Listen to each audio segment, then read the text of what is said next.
Hello la famille, bienvenue sur Congo Kispion TV. Congo Kispion TV, bienvenue à la chaîne Abino comme chaîne Impact, pays de Jadanger. Merci d'infidélité, merci d'amour, merci de vos alliés. Toujours qu'on s'abonne massivement à la chaîne Oyo et Zoé Labino, la musique congolaise en temps réel. Pour ceux qui ne me connaissent pas et ceux qui me connaissent déjà, je suis le youtubeur, ton youtubeur préféré. C'est ici que ça se passe. Ici, on dit la vérité pour le bien de l'humanité.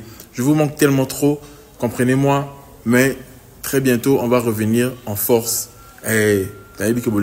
Tout ça là, on le fait très bien. Et quand je vais te donner la force, abonnez-vous massivement et mettez les likes s'il vous plaît. Nous allons parler de toutes les actualités. Il y a Fally Ipupa. Les gens attendent qu'il puisse annoncer le Stade de France pour booster le concert de Ferrego. On va en parler parce qu'il y a beaucoup de choses qui se disent autour du Stade de France de Fally depuis qu'on a annoncé le Stade de France de Burna Boy. On va en parler. On va parler de Koffi Olomide qui est monté dans un live pour toujours le buzz, une légende qui ne se respecte pas. On va en parler. Et on va parler de Ericho Watanabe, le problème de visa, Fabregas, le problème de visa. Est-ce que la main noire continue de faire sa sagacité? Est-ce que c'est la main noire ou c'est quoi? On va en parler ici. Restez branchés. Mettez les likes, partagez. On est ensemble. Big dédicace à toi, de One and Only, Maman Nena Adam Mera Sunwaka. Il y a eu un RK Redi qui mène à Grenoble, présent Paché qu'on a Lyon, Fred Hardy Massamba, l'Italien noir, Ligi Kali, peut-être qu'on a un défaut. Heureux mariage à toi. On est ensemble. On regarde cette vidéo, comme ça, vous ne soyez pas tout décortiqué. Sujet dans son impact, idéologie, il y a danger. Tous les cas.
Voilà, j'ai pas eu le temps de parler de ça.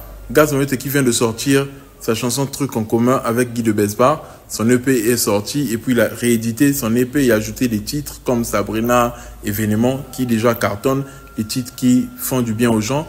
Et la force avec Gaz Mohamed, c'est que en termes de stream, il gagne vraiment bien. Il fait des streams, ses chansons, ses featuring lui apportent beaucoup de streams et beaucoup de vues aussi également. Force à lui. Mais on remarque qu'il y a une certaine polémique entre Gaz Mohamed et Inosbi. Au moins polémique, il y a Gaz Mohamed et Inosbi. Dans mon langue quand même équilibré parce que les deux artistes font des efforts pour sortir la musique congolaise du ghetto. Ils internationalisent leur musique, ils font des collaborations, ils fournissent des efforts. On voit Gaz qui collabore avec les Niska, qui collabore avec les enfants nés ici qui font du succès, les Guy de Besbar, qui est Black, et j'en passe.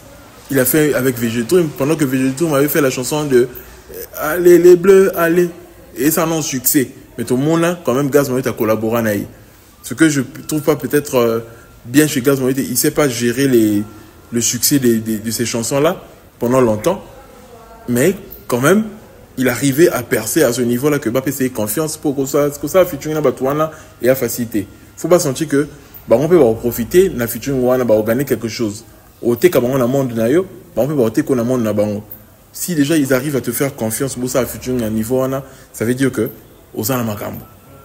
Également, il en suit de son côté, il a le respect, il gagne le respect de tous ces artistes-là. Quand ils viennent, on voit Franglish qui vient le rendre visite, on voit des choses, il fait des featuring, etc., les Damso, etc.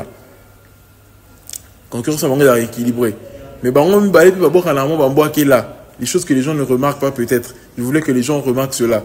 Dans le truc en commun, on voit un gars qui dit, dans le truc en commun, il dit sur le tali voisin, et donc, il a marqué na zoué, son habitant de qui souhaite, c'est son nani, on va lancer à théâtre, je crois, pas sans souci, ou bien nani vraiment, et puis, Kokana qui est là. On sent justement que Pigment est contre Inosbi.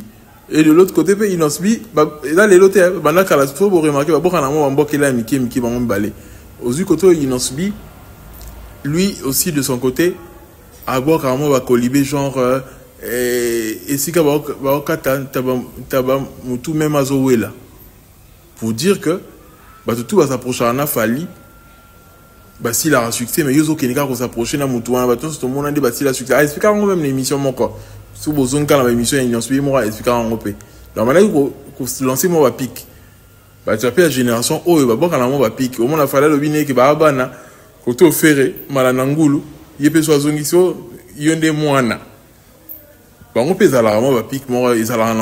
mais sauf que il y a un impact parce que fallait qu'elle a fait qu'elle était fait quand même répliqué vu qu'elle a dit là mais les deux artistes Gaz na Inosbi moi on voit qu'elle les a là et la communauté ce qu'on est polémique na ba photo peut en place na c'est là la guerre na ba rivalité na ba c'est là pourquoi parce que la rivalité c'est une bonne guerre c'est deux artistes qui fournissent des efforts.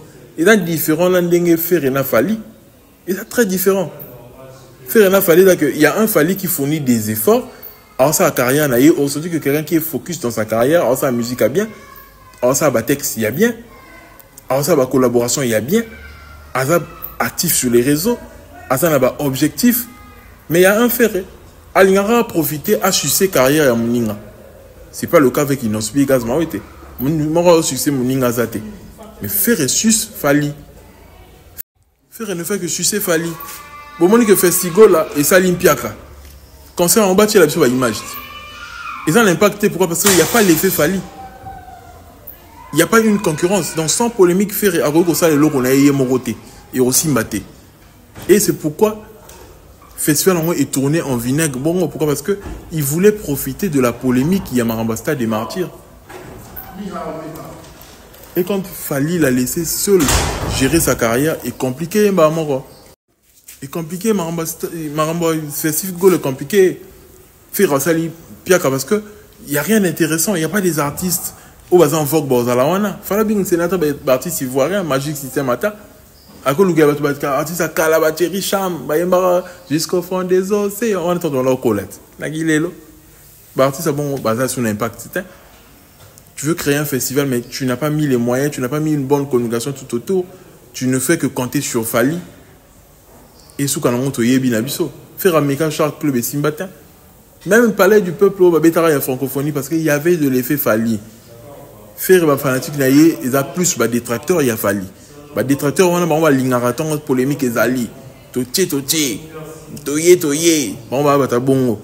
Ce que Fali, c'est quoi un fanatique à bon côté. Un fanatique, au bazar. Prêt à tout pour lui. Vous allez voir que les concerts qui se pointent à l'horizon, les gens sont en train de consommer. Les gens sont en train d'acheter des tickets. La chanson 207 qui est vers 4 millions. Sauf que si les gens l'ont habité pendant que je fais cette vidéo. On sent que l'artiste, il est productif parce qu'il a aussi des fanatiques qui sont actifs. Donc, productivité, les autres, par rapport, il y a côté actif, il y a des fanatiques. Parce qu'il sait comment les servir. Il faut servir bien. Faire aussi servir les fanatiques non nini. J'ai remarqué que Fali Poupa, ça fait longtemps que Abana dia ko servir basi bolingo, ko zo par na bango. Je pensais que c'était seulement dans l'album Formule 7 né à côté Libasi. Mais là, Zongi, moi, si, man, Traveling Love. Est-ce que vous voyez bien que Traveling Love, il a moi, c'est les lambales, il a dit Kimberly. Je ne sais pas si je suis en train de me tromper. Il a dit Kimberly, ça sonne un homme. Parce que même dans la vidéo, on voit c'est un Fali qui est suivi par une femme. Donc depuis qu'on soit par Yabasi, qu'on soit par Abasi, et ben d'accord, c'est comme bon au Lingasi là, n'engeni. Et c'est difficile parce que Ayebi qu'on servi batulilo quoi bien. Et les gens sont motivés à acheter les tickets, les gens sont motivés à le consommer, à venir à ces concerts parce que l'artiste propose des bons plats, des belles chansons. Tout le Bélara Ndet Nzembouya Ifa. Vous savez que moi, à la première écoute, Nzembouya na monaka en nul. Parti à Fali, vocal, na monaka en nul. Mais tellement que nous avons influencé, on a royauté ko le bango bongo. Sinon, tu es influencé par tout le monde. Et bah warrior m'soupi bah warrior silika bien vous voyez bah warrior de basilika. Mais j'étais pas convaincu. Mais à force d'écouter, j'ai compris qu'il y a une magie que j'avais pas remarqué dès la première écoute. Pourquoi? Parce que il y a eu des featuring qu'il fallait faire qui n'ont pas accroché ces derniers temps. Ça faut qu'on soit honnête. Mais dans cette chanson là, Aché dose yamour moko. Tant le dans mon trône, j'ai besoin d'une pluie. À ça est-ce qu'on mélange? Il y a français, na lingala donc à tes côté francophone na biso. Et là qu'on a rien à faire comprendre parce que Nigeria on va yo quand on va lo baké. Oh c'est un artiste francophone. Donc à tes partie francophone. Mais la langue avec sous lingala parce que lingala il a identité. Il y a musique naé à tes couleurs on a mais on voit que quand même la partie francophone et ça là que même les étrangers bah s'intéresser on a vu que bah comprendre Marmaro Yemba. Donc il a vraiment représenté non seulement le Congo mais il a représenté l'Afrique francophone dans Nzembouana. Et voyez regardez maintenant les réactions les autres autour des réseaux comment les gens comprennent qu'il fallait attirer deux amours à changer façon afrobeat et zala. Donc ayena mayele musu na afrobeat. Afrobeat est en ayembeli nango. Afrobeat est en ba technique nango na ba code nango ndi ba sa la nango. Source nango dans ndé mususu. Fallait yemba parce que source ya rumba. Source ya musique urbaine. Et aye nango na afrobeat. Fali il a beaucoup fait, il a beaucoup contribué dans notre musique. Et ça parce que Congolais a ingrat. Est-ce que moi je vais même vous dire une chose l'heure de la vérité arrivée, mettez-moi mes likes s'il vous plaît. Est-ce que vous savez que la nouvelle musique urbaine d'aujourd'hui, ndé toyo ko moi tago tiki cadeau. Mais c'est du Fali. Bandaka Bana C4. Ils ont fait du Fali. Ils ont qui droit chemin Tuningi Sakan d'autres. C'est ce qui continue jusqu'à aujourd'hui. Là-bas, ce sont ces trucs-là de Sali. Et puis s'ils forment, il y a une nouvelle afro-urbain. Musique afro-urbaine, il y a les lots. C'est Fali, c'est du Fali. Même ce que les Lévis font, tout ce monde-là. Les héros, Batouan, Swapetouan, Djangeli, Franglish. C'est du Fali. Faut seulement être malhonnête pour nous reconnaître en côté. Si on va bien honnête à toi, fanatique à Fali, on reconnaître que nouvelle afro-urbain ou ça, les Loana. Et ça, c'est du Fali. C'est du Fali à 80%. 20% peut-être dans ma maille, c'est du Fali. Donc ce mec-là, avant tout tu vas débat te comparer à n'importe qui. Non, tu vas comparer à n'importe qui. C'est un artiste qui a percé. Parce que je vois Marc Aouz qui vient parler de Gims. Oh non, Empire du mal, les autres filles à Gims, pour produire ferré, Boena, Boeloka, posté ferré, etc. Gims, c'est un grand artiste. Tout le monde le reconnaît. Fali a effort à fournir pour imposer musique naïe, il faut le respecter. Gims oui, c'est même s'imposer en Europe, c'est pas facile. Pour faire la musique en Europe, percer c'est pas facile, oui, partout. Mais percer en Afrique jusqu'à arriver en Europe, c'est plus difficile encore. Eh, si vous fallait comme la notoriété, Gims a sous Gims a kalaté, une colonne sera comme gozon à mouké. Mais même URN est compliqué, Gims. Et compliqué Gims.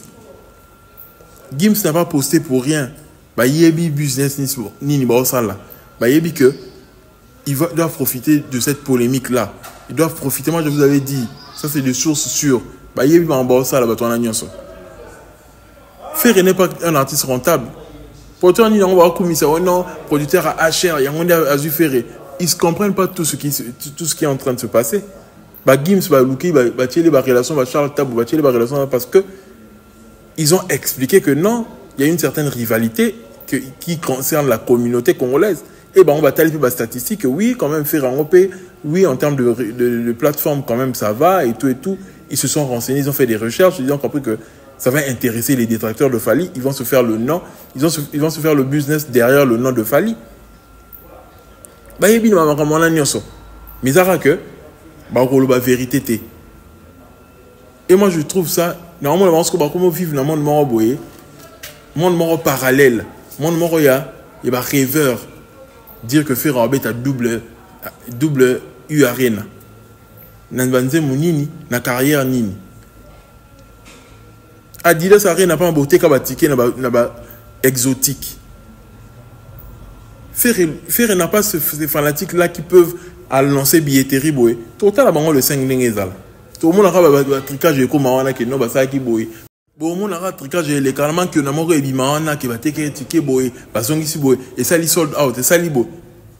Ba sold out en haut na ebité. Ba warrior boti langa ba commentaire.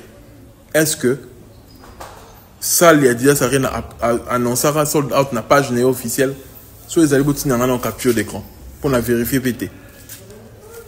Ba sold out a fallu au moins avec page en moko annoncé déjà avant que tout artiste a annoncé. Mais ma sold out a fait, ils allaient comme un communicateur ni mouton annoncé après 3 jours. Ah ça les sold out. Ah ça non c'est que défi on dit que bah sold out au fait fallait alors ça là, il va nous traumatiser bango. Si quand longo lango tout ça son ni nango. Non. Fally à vivre carrière na qui toko parce que à Chaki tout en œuvre à travailler qui tant de vidéo et zongi sur les réseaux attends Fally disait que non, il y a encore du boulot à faire. Il disait ça par rapport à sa carrière lui-même. Il savait qu'il fallait encore faire des chansons, convaincre encore plus les gens. Qu'on va en imiter ma bateau. Parce que faut va en imiter ma bateau. Pour comme on a intérêt on a un royal concert na yo concert dans la prinine. Comme ça mon tout fanatique. Faut convaincre yet. Il y a on a émeraude. Comme ça mon tout comme yo eza facile. Pour comme ça mon tout bien warrior comme ça on aura identité na warrior. Et comment on aura identité à bateau? On a notre pays mon roboyé, nationalité mon roboyé. Et à facilité, faut ça ce qu'on va œuvre tirer mon toit comme à un niveau. Aujourd'hui, il est classé au rang des superstars. Bah chiffre de placer l'icolo et l'artiste Nyonson. C'est le travail. Le travail bien accompli. Il est le vrai guide de cette génération. Et c'est un guide. Ouais, il n'y en a pas si. C'était le guide autrefois, oui.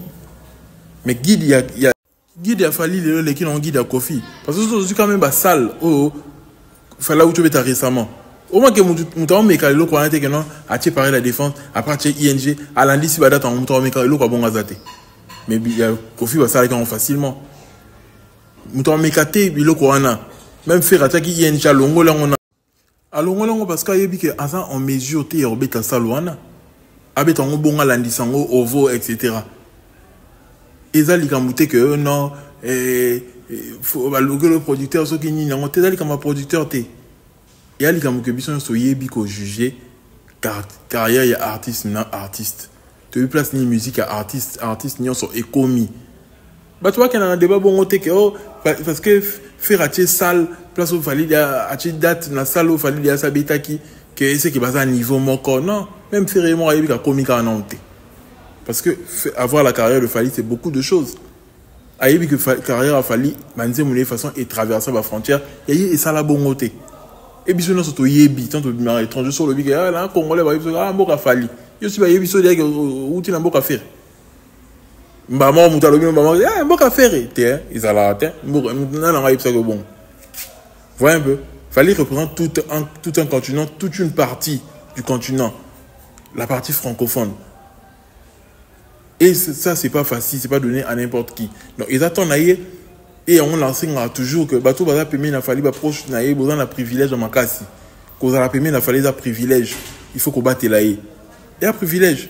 Ngala mona mutulwa camionnette mbola ko yana ba TV ko ba n'importe quoi sur fali ba proche na ye bo ina boy ko ba bêtise ne solo ba lo ba wana. Na coup d'analyse au sala ce cas lo ba mamba solo ce que ba sala ki ma betonine. Mais tant qu'on yebi dia que on a privilège moi ko za permis na fali, il faut savoir garder, chérir cette relation. Fallait un artiste au lieu de tenir sur bateau envié. Et ça là-bas artiste, mon dos envié place naé. Oui oui, Kofi passe là en ango. Ni à mon akende ni fallait à doubler cabo. Il y a comment la place à l'icolo, à comment numéro 1, à l'ongole guide. Il y a musique à Congo. Et puis parce que tant il y a des rap guide, Azara bien été que idole la génération sont des ninango. Fallait les idole, mon ton sont en la pour ça vivre le quoi fali, à ça le quoi fali. Mais comme là sur ma bé à mokili, et là l'icolo fali. Il y a Nicolas Fali. Donc, il y a des gens qui ont un privilège. Ça ne sert à rien qu'il y ait des bêtises. Quand on a dérouté, comment on a une émission, Fali, il y a une idéologie qui est bonne. Quand on intervenir dans la réunion, on a porté parole, on a proche à Fali. On a une fonction, tout ça, là, la Fali.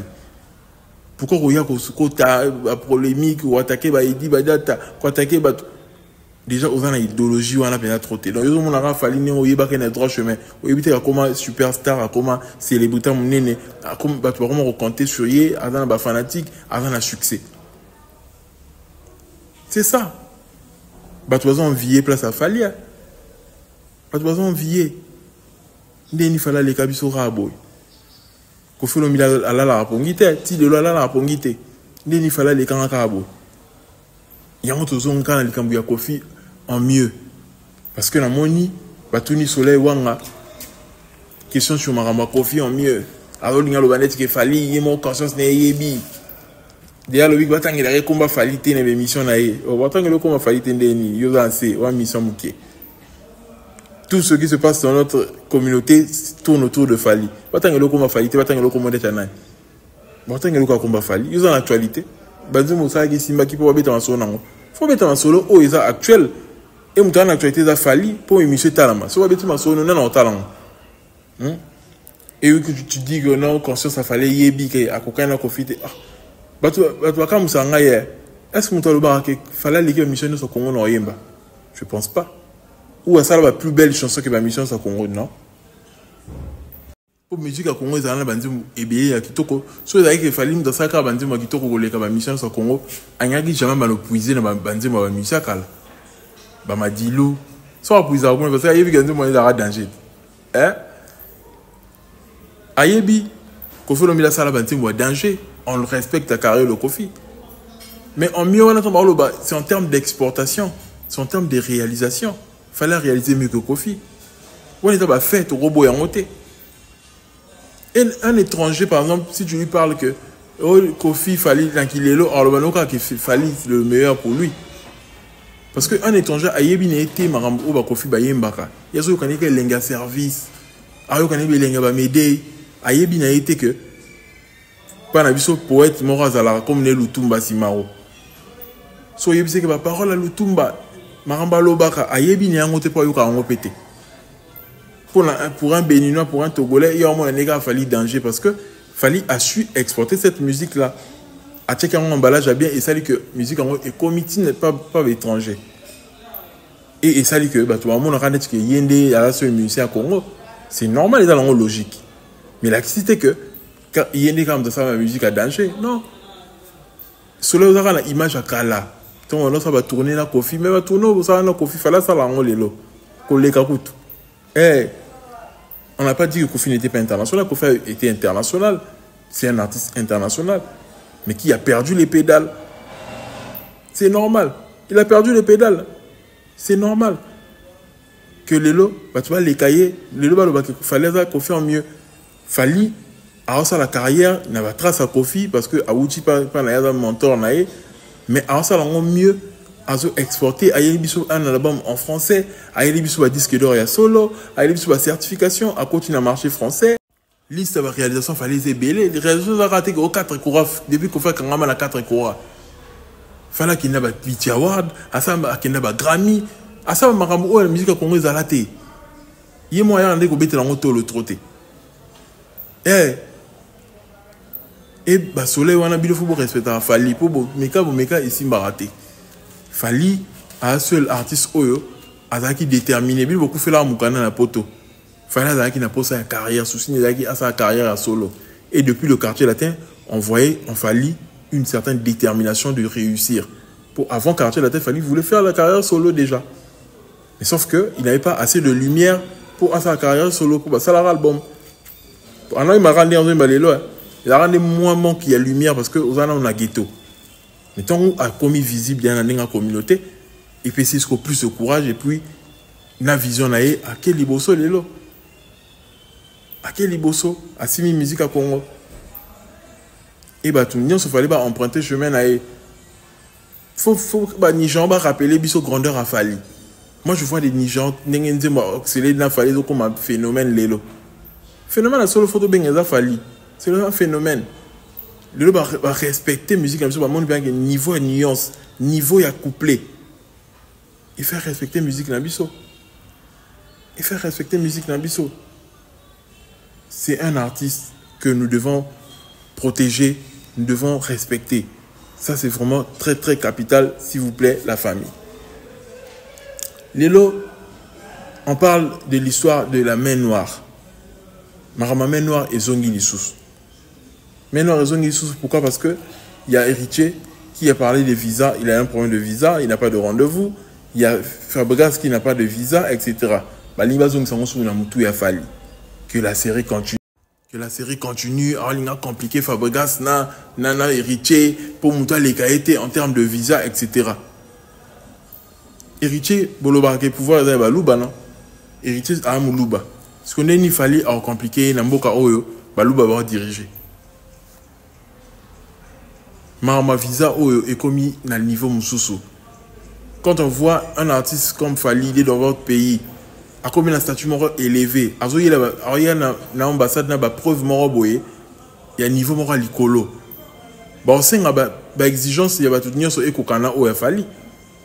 D'habitude, tu vas comprendre l'eau dans la ligne. Fally va fournir, niveau expliquer calendrier, etc. Pour pas payer visa, date, séjour et belé. Et comme que il est pas comme très regardant sur pour l'artiste Moussou. En ligne que on ne soit pas fourni au il y a niveau que dossier mon réseau bien garni. Par exemple sur l'aura calaté que bah ça va visa pas en non. Rigueur moi côté dans l'ambassade. Pourquoi bon tchanga Nicolas Fally que non il peut comme toi compliqué Fabregas pour aller comme ni. Côté où faire à l'objet qui va finir qui homosexuel côté Fabregas va finir ni. Alors on va linger la musique va clash aranga. Bon je bien qu'il y a une administration mondiale où c'est que on va clash aranga il a peu plus on visaté. C'est qu'il fallait la fort alors. Ils ont la sens monté. Bah tu vas y venir que ça là va dossier il y a bien bon on va visa. Bah tu vas on va visa bah gars ça veut dire mais bah tu n'as pas auto. Fabregas il y a au mara bah tu vas kima. Au moins, il y a un problème. Nicolas, on voit sur le champ Nicolas Fally. Non. Bota la maramona nyoso. Ba mission congolais ba lingi ba za ndenge moko la Fally. J'ai vu Fabregas. À quel moment mobilement il y a 5 000 €. Casino de Paris non et cotise combien? Bon on bolinga bossa va dépenser belé, là zo 22 visas. Au foot il va tout 22 billets aller-retour. So billet à 1500, vous bête ce qu'on machine fois 22 ça va combien? Bah 30 000 morts. Caché nos oies qui combien? Au qui combien de tickets? Ils ont des budgets à concert au Moubimba. Bon, ça, pour la nini. Il faut me ramener ces à bien calculer. Au moins 22 personnes pour le concert manquant. Est-ce que le concert, monsieur, les alliés la suite? Mon dieu, là, le cas, il va me ramener ça. Bah, rendez-vous, ils ont marradé plus tôt. Est-ce que ça, il m'a ramené avant? Bah, question, ils ont belé à se poser. Mais bon, tiens, on y a sauté Nicolas Fally. Bon, ça, a distrait. Fabregas a distrait à l'inca polémique il y a héritier. Héritier va beau un écac. Héritier beau une cause concurrent avec Fabregas. Il y a beau une Fabregas va forcer caca. Faut dans la génération, faut à 10 ans. Dans la génération comme de l'enkumbango, n'a pas héritier na simalanga. Bah tu beau na beau. Alors forcer polémique dans ma casse. Non. Non, vous allez concentrer s'il vous plaît les artistes congolais. Soyez concentrés. Mamba visa, ça n'a rien à voir avec Fali. Bochangote qui non Fali ne doit compliquer votre notion. Beaucoup mais c'est fort pour rien. Beaucoup mais c'est fort pour rien. Bah tu vois c'est qu'il fallait très fort. Donc bien tu peux garder comme Fali, c'est bien. Ou ça on est dans le marketing. Pour la Fali c'est très avantageux. Bon c'est le marketing. Bon là c'est qu'il y a plus fort que Bino. À comment compliquer Bino tu n'as pas ambassade. Si ma bana bien sûr couper comme qu'il fallait me d'abord mis ban na yo. Beaucoup me vénérer comme Laurent Nzambe. Tout coup là dans mon irona ce qui Bobby Ronaldinho a beaucoup mis ça fallait à Fukami. Nous sommes à Nicolas visa. Donc bon comme ça visa on est tellement que et comme et 30 moutons comme Lugana faut na comme ça fallait à niveau moi pour qu'on a soit visa et bah tu vois bien la fallait par intérêt. Ce que jouer le Robana locataire ça soit jouer le Robana locataire on va loquer la fallait. Donc bon on a beau créer les fallait ba binemi mon robot na venir. Force héritier Mikolo na linga banzi munia kala fort. Héritier bêta concert na yo na moni perso qui m'a polémique ça la focus na carrière na yo ça la musique na yo bêta concert na yo bonne chance bon on a ba plan A on a ba plan B sori plan A ya ba musicien ya qui ne simbité loki orchestration mon la poto bo sali répétition vite fait vous êtes professionnel ba bêti concert l'essentiel concert et bêta ma ba tubaya ba za satisfait ba spiritas na ba mélomane la bonne musique ba ya ba za satisfait Fabregas également. Vous avez surtout dans la maman de poto. Il faut revoir Madame la mienne de Bossa et Lango. Mais l'autre compliqué bino, ils ont peut-être façon de faire. La limite il fallait comme il Lango que avec sa moudjon sans visater, à ça ce qui ni Lango. Na yebite so qui existe bien n'enga solo mais ce qui intérêt n'est en être ni. Qui est mon cas sur un visa, tu me sois sur un visater. Musique à Congo aussi nga tu me soupe pas exister. Pour te comprendre que il y a un numéro 1. Donc, il a évité ça, on prend les réseaux sociaux. La limite de la sottise, il y a les réseaux sociaux. Intérêt dans les allétes nini. Pour comme un nani. À comme des superstars dans numéro 1 musique à Congo. La classe maison là qui s'en. Donc, en termes de chiffres, à l'équipe, à tout le monde, en termes de notoriété, de tout. En ça, allétes ils sont nini. Vous voyez un peu. Donc, réfléchissons sur ça. Stade de France. L'habitude de négocier pour se rappeler les sous bien parce que bah tu me souviens au live nanga au vidéo nanga mais bah attentivité nanga ça bino déjà la piste ça bino na ba précision parce que bah on se voit le nanga ah ben on va mettre liboso fali mais na lobango déjà awat l'habitude bah tu me souviens au nanga tu vas ça rendre semblance au côté ton déni tu vois au nanga soit tu es encore youtubeur même tu vois trop bah bien parce que youtubeur ben bah ramon là bah analyse on comprendre bien ayo qui on très bien parce que bande là on a ndenge naé bah tu vois biso abonné c'est qui va biso bien trop bien té je sais pas parce que dans le bango déjà que avec moi tout ce que je dis ici c'est des informations de sources sûres là ça non on analyse moi qu'on a aussi des bah tu ça la rappeler bah ça na YouTube à cause si n'est pour et puis c'est lengi bah tu vas s'abonner bah tu vas continuer kolinga tout ça là bah tu me souviens ça le rappeler c'est lengi boye puis bah tu on a pas comme là bas moi je fais pas des choses de APC lengi là ça analyse réfléchis information de sources sûres Gérard Drouot Azali producteur à Fali et c'est des informations que j'ai eu chez les proches de Fali et les informations qu'on a inventées en hôtel je vous avais déjà dit que Bernard Boy a Robert Taliboso à Fali ils allaient entre avril ou mai. J'avais dit tout ça, j'avais donné avec des précisions. Maintenant, quand on va voir, on se dit, bah, surpris, bah, comme l'anglais, Congo qui sort. Mais là, le banc, on est déjà out. Dès nous, on surpris. Là-bas, que Bernard Boy a entre avril ou mai. Robeta avant Fali. Ça de France a annoncé en haut quand la mingité. Après, on a annoncé où il a Fali. Vous voyez un peu. Et Bernard Boy a Robeta, ça de France, n'a habité qui peut URN avant Fali, à Jean-Baptiste. Après, il fallait habiter plus qu'il y a eu Arena. Peut-être que le Stade de France est bon, il fallait habiter plus qu'il on ne sait jamais. Pour le Stade de France, il y a plus de zones de confort, il y a Fali en fait, par rapport à là et Bernard Boy. On sera produit par Gérard Drouot. J'avais déjà dit, j'avais tout dit. Parce que yo kanga pe font la makutu bien pour na ba yo kanga. Ba yo quoi qui ba yebi ma lo bara. Rabeta entre avril ou mai. J'aurais justement du mal à retrouver vidéo on a pour na katango na zone sango. J'aurais du mal. Bato ba yebi vidéo na sala ba ko zone sango. Vous voyez un peu. Bozong Sango, Batouaye Bakenon, le Barango déjà, Bozong Sango, Batoua Katara, Bozong Sango non. Eh, Batoua Katara, la vidéo, Bozong Sango non. Fali, il y aura un moment, ils vont annoncer le stade de France. Mais ceux qui, les deux, comme coach pression, on n'a pas junior sur la Gaulois, Nomolino, tout ça là, et bien on a beau annoncer le stade de France. Il a fallu prendre une zone en ou c'est pas, il est passé à autre chose. Et, bah, il a fallu pression, pourquoi? Parce que, bah, l'ingui que, Fali a annoncé, Stade de France n'a pour et booster Ferré. C'est ça le but. Il fallait annoncer Stade de France. Comme ça, il y aura une polémique. Sauf à l'annoncer aussi que tant ouverture des billetteries, il y a billetterie à faire au fond pour qu'il y ait une certaine concurrence. Et booster Batiki à Ferré. Parce que Ferré n'est sur le terrain. Stade de France, il fallait comme incertain à Mito Abatou. Donc, Ferré a Bundana, Uari Nana Yemoko. Or que Ferré Kobunda Yemoko a Kokate. Ayebi que boost nae zara Fali nem da booster kaye. Donc yango bazo insister que sur le Koana Fali à l'obaka Stade de France. Eh boy na boy. Ce qui n'est ni nango non. Yemo da l'obaki yemo pas ko ni lan yemo ko betane pas ngote.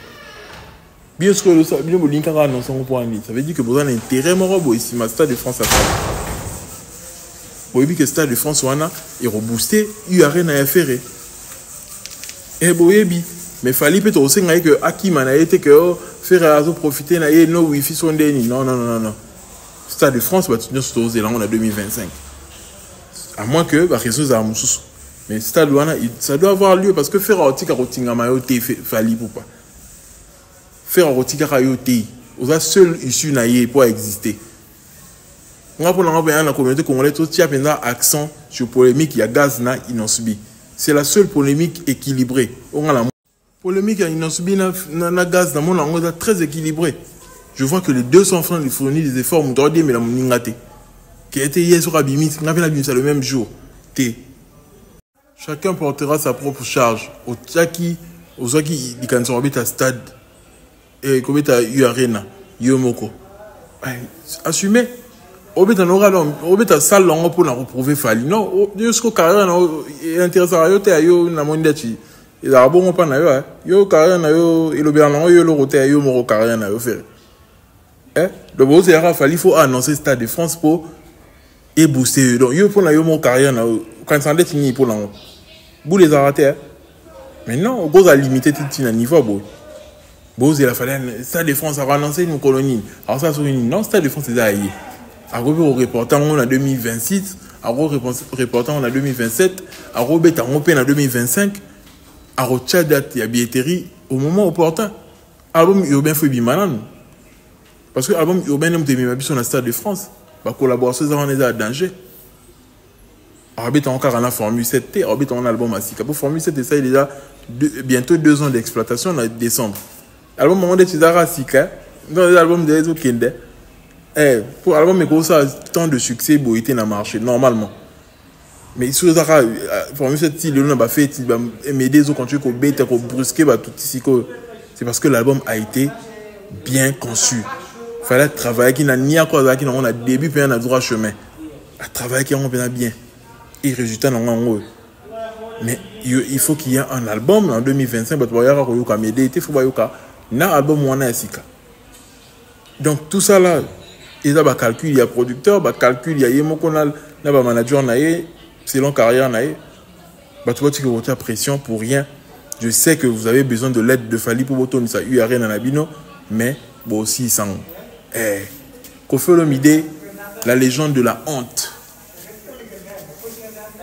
Moi, je félicite Werrason et j'y vais. Bimisi, générique na bango Zebouk et Betty, tous ces pays ici, Banamito et Kangi. Bientôt 500 000 vues et qu'il est bien.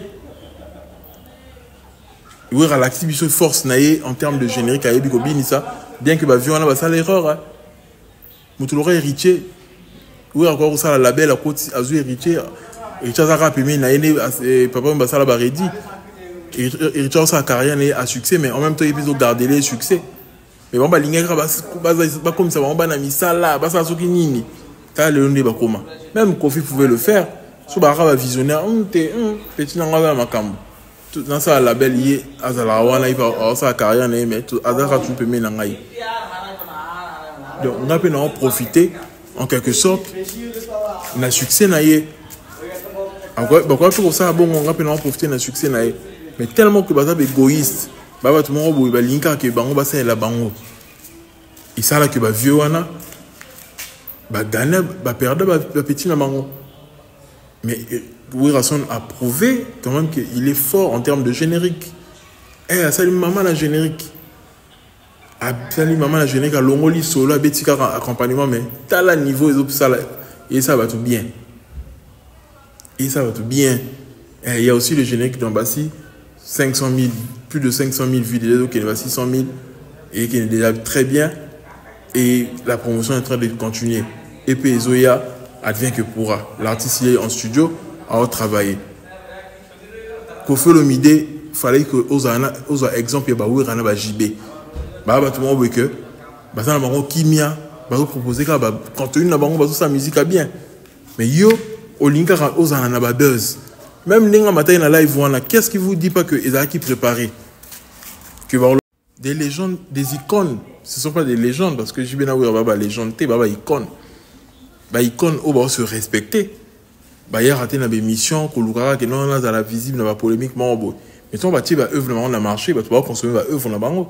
Zebouk et Niati, tout ce pays ici bas Niati. Vous voyez un peu bah tu vas consommer bah œuvre parce que bah au titre d'un cadre que tout ça a émission, tout ça la caba buzz. Qu'on fait le et l'autre petit est intéressant pour les caba buzz. Azoyer le la Cindy à côté la moi Sinaye. Lorsque que mon remis perturbé par la vieillesse. Aux artistes respectons quand même. Zala la charisme on a qu'on fait le média ça le monde arabe. Azul sur 4 Cora ça me danger. Bien que besoin chance moi 4 Cora et Kabila Yambi. Fallait que ça disque d'or Félix Azou Yamba était pas présenté disque d'or dans la nation. Na évité pour ani. Raison la moi Zarani ni toé baraté. Et vieux wana zo ya zo lo makambo ni okalongo abimana mwana zo ganini aboti abali mwana zo ga 35 ans be ngai ni la sala ni lo kako se victimiser carrière au même on peut bon caractère donc comme tout le monde doit troubler hippodrome de Vincennes où ensemble nous 2025 les autres côté tisco date na annoncé caractère YouTube là ils ont mon anaté Kofi Olomide est en train de vivre une situation catastrophique. Pourquoi? Parce qu'il n'est pas concentré. Alinka Rabez, Balobilaï Kaka, Azalra à la une. Bah, vu on a Jibi Banana à la une, mais tant bah, œuvre sur le marché. Les gens consomment. Les gens consomment. Zebouk a plus de 6 millions de vues sur YouTube. Et Nezo, Kenedea, tous ces pays ici, ils robent à millions. Dans 6 jours, ils ont 500K. Ils robent à millions. Donc, à un moment donné, les artistes devraient être concentrés. Kofi Olomide. Mais d'un côté aussi, je te comprends. Na âge au na musique et simbate. Nene au vent de la TikTok, te ou la live à TikTok pour au kota au mata.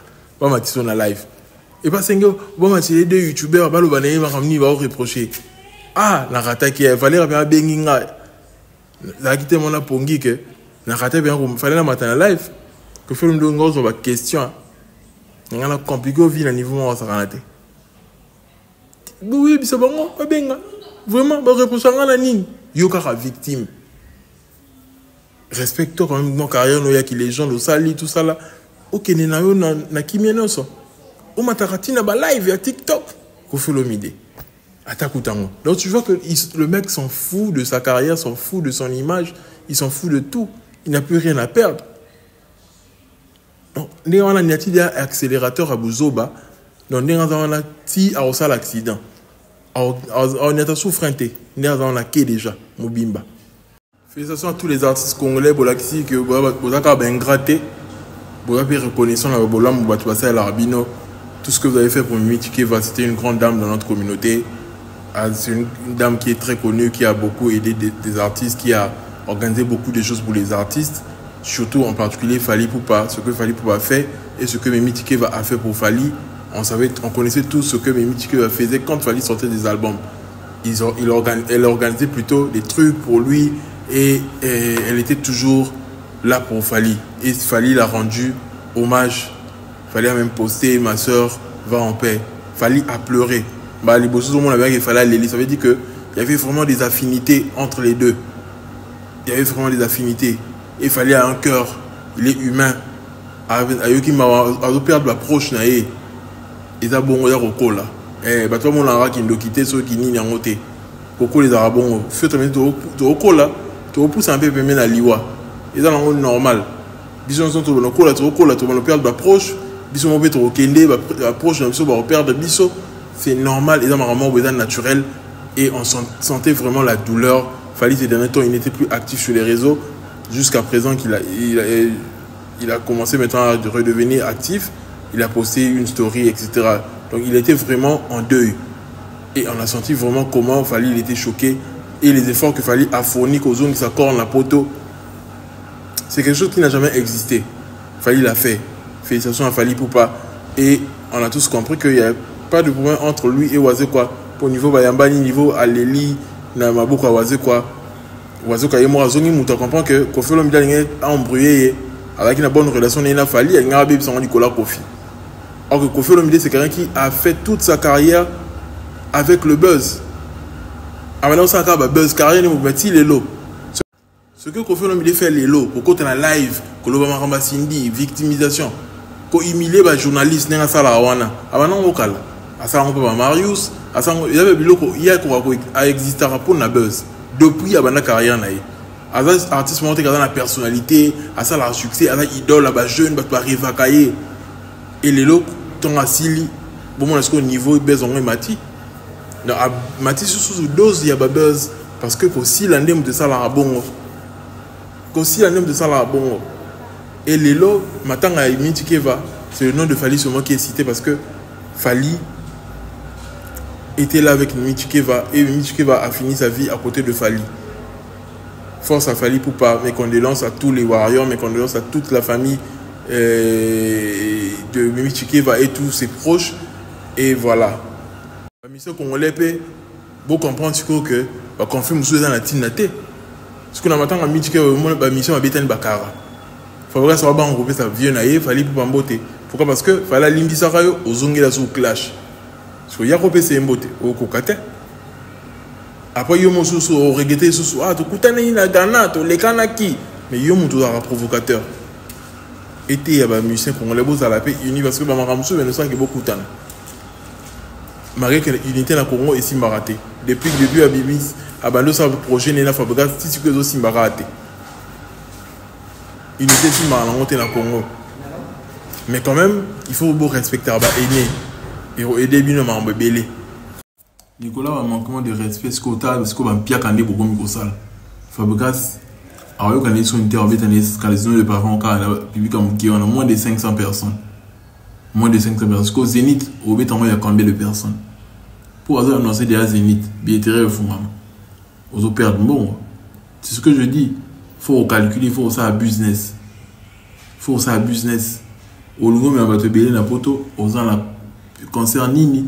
Et combien est-ce que tu il faut remettre toute ma question en agnos. Musique Lelo est commis difficile pour lancer la grande salle na poto. Depuis le combattant va changer jeu. Il y a musique congolaise. Il faut maintenant qu'on ait un public élargi. Il est temps l'artiste congolais va dans la vision et on élargir le public là-bas. Fally il y a ça Fongola qui porte. Bola Naranzela. Si tu aimes mon contenu, abonne-toi, active la cloche de notification. C'était tout pour moi, ton youtubeur préféré. On va encore ajouter d'autres analyses prochainement. Reste branché à ma chaîne, active la cloche de notification, partage cette vidéo. Pêche sur vous.